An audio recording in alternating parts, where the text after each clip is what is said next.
Good evening everyone. हम लोग इस शो में बैठे हैं जिसका नाम है, क्या नाम है बच्चों? Science on sphere. हाँ बिल्कुल, साइंस ऑन स्फीयर शो। तो हम लोग इसमें देखेंगे अपने ब्रह्मांड, अपने यूनिवर्स के बारे में, ठीक है।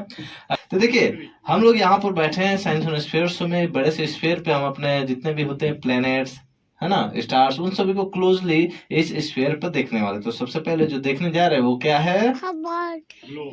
ये अर्थ, हम लोग की प्यारी सी पृथ्वी जो दिख रही है, जिसको हम लोग ब्लू प्लैनेट, ब्लू मार्वल के नाम से भी जानते हैं, जो कि आपके सामने दिख रहा है। और कलर की बात करें, बहुत सारे कलर दिख रहे हैं, जिसका सिग्निफिकेंस अपना उस मैप पर देख सकते हैं आप लोग। अगर मानचित्र का आप लोग काम करते हैं तो रंग का इस्तेमाल जरूर किए होंगे। हर एक रंग का अपना अपना पहचान होता है। जैसे हरा रंग का जहाँ जहाँ पर खेती बाड़ी किया जाता है, जहाँ जंगल एरिया, वो सबको हरे रंग का से इस्तेमाल करके रिप्रेजेंट करते हैं।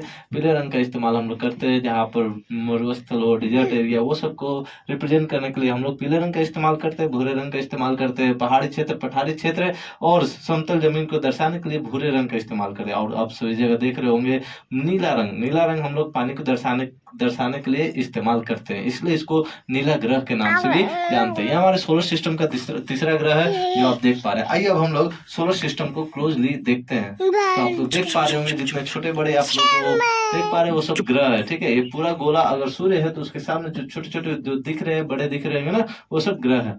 बात समझ गए? तो सबसे बड़ा ग्रह कौन सा दिख रहा है? बृहस्पति। बृहस्पति, है ना। Very good. तो आइए बारी बारी से हम सभी ग्रह को पहचानने की कोशिश करते हैं, ठीक है। समझिए, एक तरह का गेम है। आप सभी के सामने आप एक एक फोटो डिस्प्ले करेंगे और आप सभी को बताना है वो क्या है। तो सबसे पहला चीज ये है क्या? क्या है बच्चों लोग? ये कौन सा, क्या लग रहा है आप लोगों को, क्या है एक्चुअली? ये है मर्क्यूरी। ये फर्स्ट प्लेनेट यानी ग्रह, पहला ग्रह बुध ग्रह है, ठीक है ना। सोलर सिस्टम का पहला ग्रह का नाम क्या है? बुध ग्रह। तो वही आपके सामने जो पिक्चर डिस्प्ले हुआ है बुध ग्रह का, छोटे छोटे जो गड्ढे देख रहे हैं उसको क्रेटर के नाम से जानते हैं, ठीक है। ये हम लोग का फर्स्ट प्लेनेट है। नेक्स्ट पहचानने की कोशिश कीजिए, बताइए ये है क्या? शुक्र ग्रह। बहुत अच्छा। शुक्र ग्रह को दो तीन नामों से जानते हैं, सुबह का तारा, शाम का तारा और पृथ्वी की जुड़वा बहन के नाम से। ये हमारे सौर मंडल में सबसे ज्यादा गर्म ग्रह के रूप में जाना जाता है। यहाँ पर मिलता है अप्रोक्स 90% तक कार्बन डाइऑक्साइड का मात्रा, ठीक है। तो सुबह का तारा, शाम का तारा, समझ में आया ना? ये हमें सुबह में दिखता है और शाम में भी दिखता है। नेक्स्ट पहचानने की कोशिश कीजिए, अब बताइए ये है क्या? हाँ बिल्कुल सही पकड़े आप लोग। ये चांद है हम लोग का नेचुरल सैटेलाइट उपग्रह हुआ, जो कि ये चांद दिख रहा है। एक्चुअली चांद का जो पार्ट को हम लोग लाइफ टाइम देख पाते हैं, एक्चुअली ये पार्ट है जिसको हम लोग मारिया के नाम से जानते हैं। और ये चमकता वो पार्ट भी होता है चांद का, जो कि लूनर हाईलैंड के नाम से जाना जाता है। ये हम लोग का कौन सा हुआ उपग्रह? चांद, ठीक है। आगे बढ़ते और देखते हैं अगला ग्रह जो कि है लाल ग्रह। लाल ग्रह के नाम से किसे जानते हैं?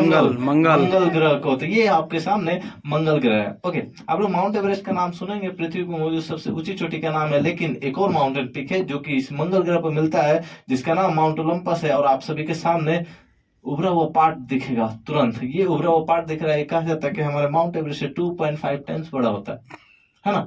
यानी माउंट एवरेस्ट से 2.5 गुना ज्यादा बड़ा है, जिसका नाम है माउंट ओलंपस या ओलंपस माउंट के नाम से जानते हो। किस प्लेनेट पे है भाई? मंगल प्लेनेट पे, यानी लाल ग्रह पर। आगे बढ़ते और देखते हैं अगला ग्रह जो कि है बृहस्पति। आज कौन सा दिन है?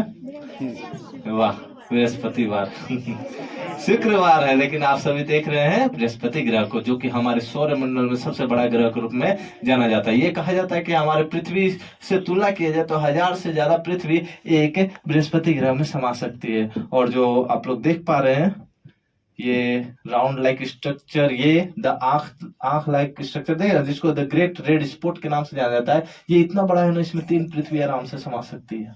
देखने में लग रहा है छोटा, लेकिन है 3 पृथ्वी के साइज के बराबर। बात समझे?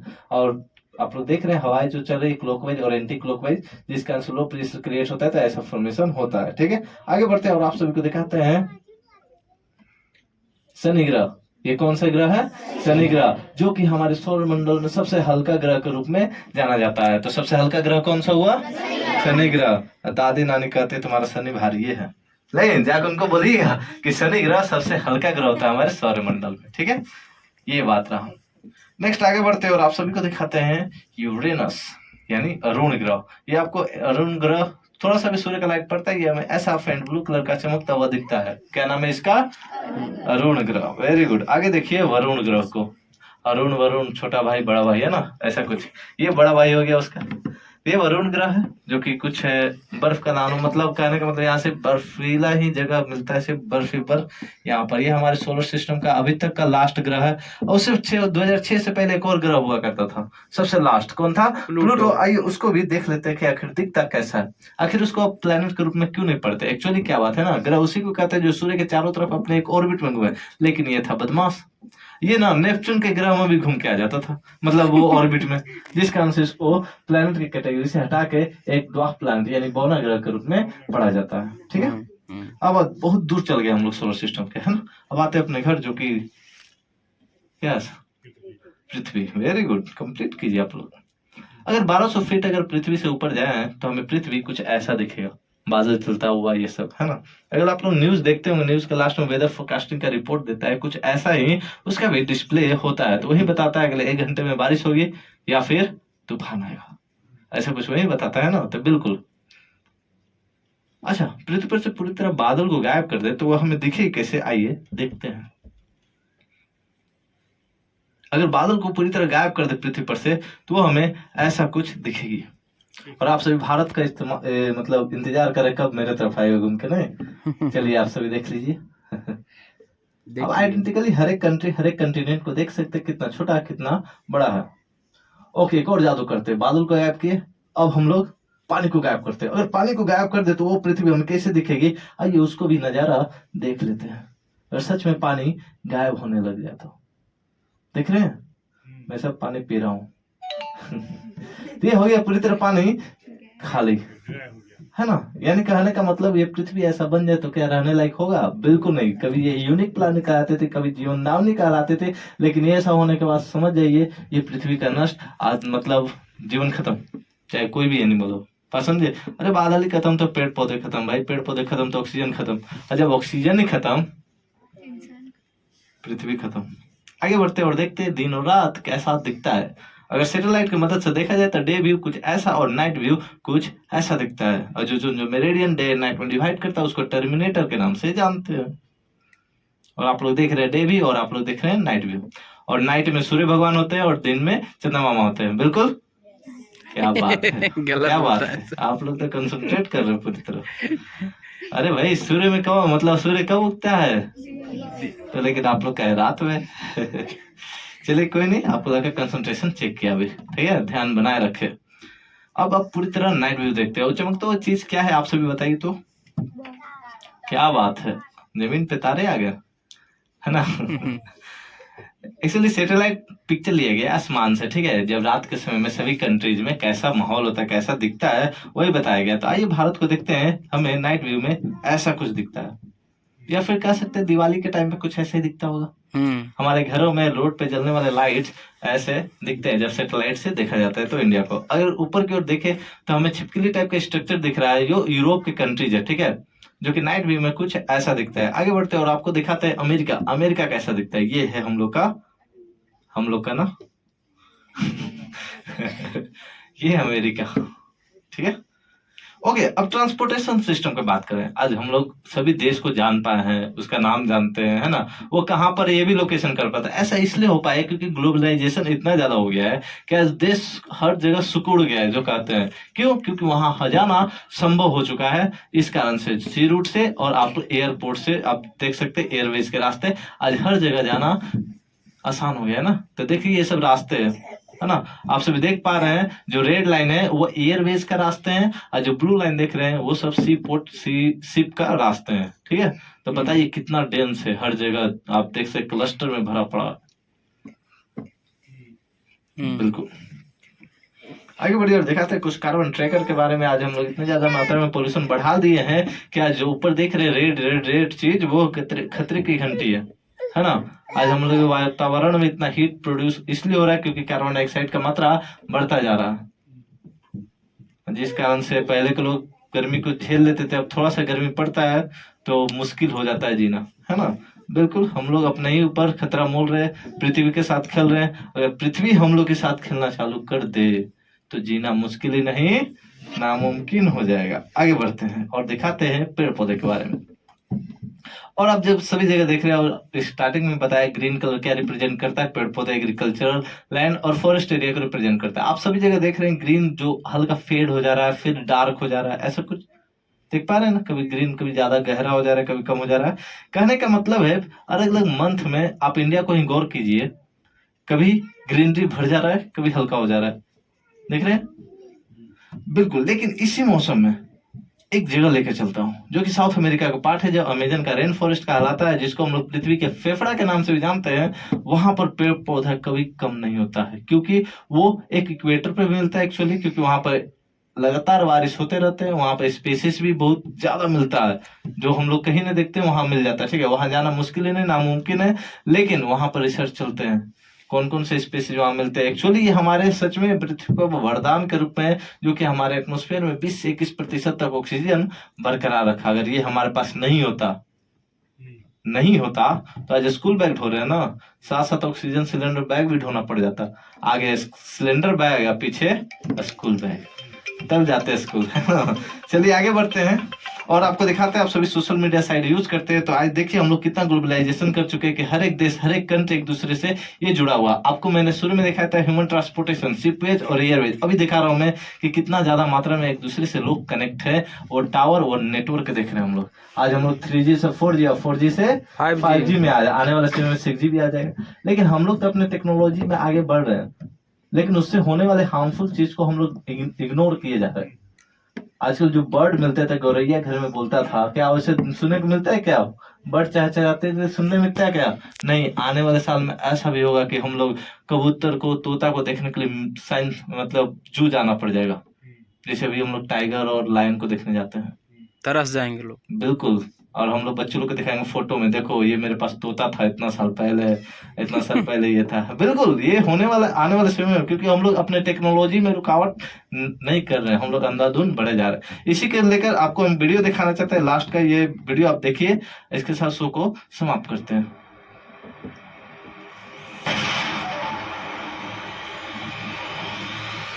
Since Earth was formed 4.6 billion years ago, change has been the one constant.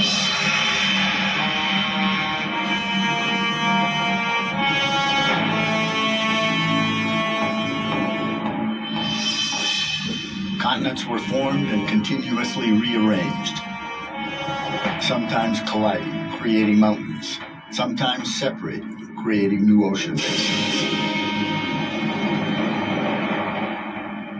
Sea level rose and fell by hundreds of feet in response to the retreat and advance of great continental ice sheets. Even the poles reversed.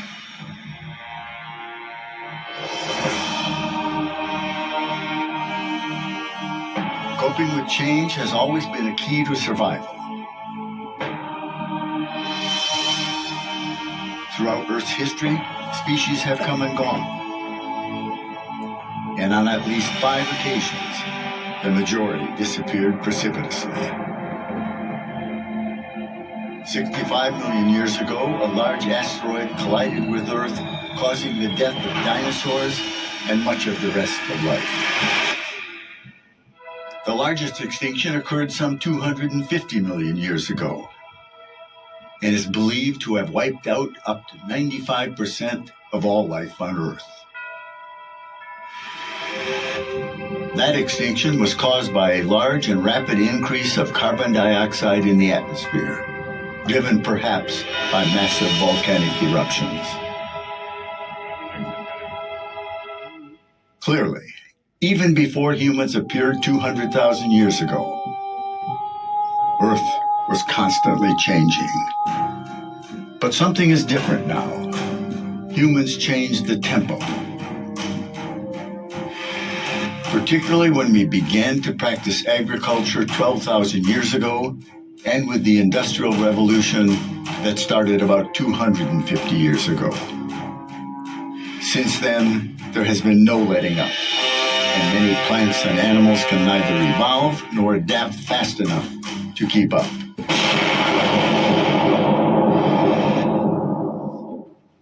Today, the rate of extinction is hundreds of times higher than at any time in the past several 100,000 years. Many scientists believe we are on the threshold of the sixth mass extinction, this one driven by humans. Extinction means more than the loss of species. We also lose the important functions these species play in maintaining healthy ecosystems. Loss of habitat is the primary cause, but invasive species, pollution, and other stressors all pile on to take their toll. Climate change looms on the horizon as a long-term threat. To date, most extinctions have been on land. As population continues to grow, we are turning to the ocean for more food, more energy, more minerals, and more pharmaceuticals to meet the needs of the growing population. Life in the ocean, just like life on land, is at increasing risk. We have the knowledge and the technology to slow the pace of change and give nature a chance to catch up. We can avoid the mistakes we have made on land and protect the ocean. Farming the sea responsibly can protect wild fish stocks from overfishing and meet the growing demand for seafood. We can set aside more and larger areas of the ocean as marine protected areas and guide commercial activities into other areas. The primary driving forces of change are human population growth and our increasing demand for resources. We are on track to see an increase of population 50% before the end of the century. हाँ बेटा All will need food, water, places to live, and energy. All should have the opportunity to lead fulfilling lives. The ways we grow and harvest our food and the kinds and amounts of energy we use take the biggest toll. We have the knowledge and the technology to reduce their impacts and to slow the rate of change. We are a creative and innovative species and a compassionate species. That is our greatest hope.